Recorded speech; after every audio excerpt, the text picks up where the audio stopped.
So, today's ganap sa buhay naming mag-asawa.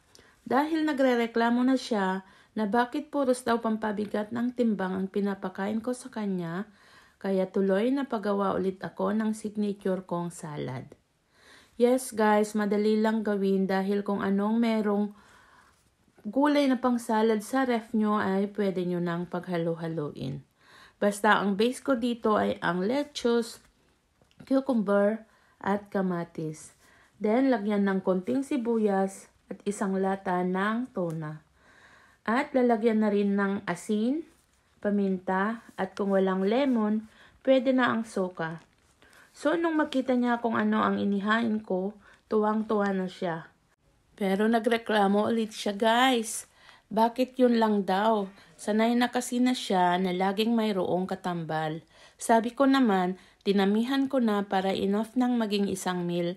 Pero syempre, nakukonsensya ako kaya pagkatapos ko palang maghugas, lumarga na naman ako. Napagawa tuloy ako ng Shanghai nang wala sa oras. So yun lang guys, and follow for more.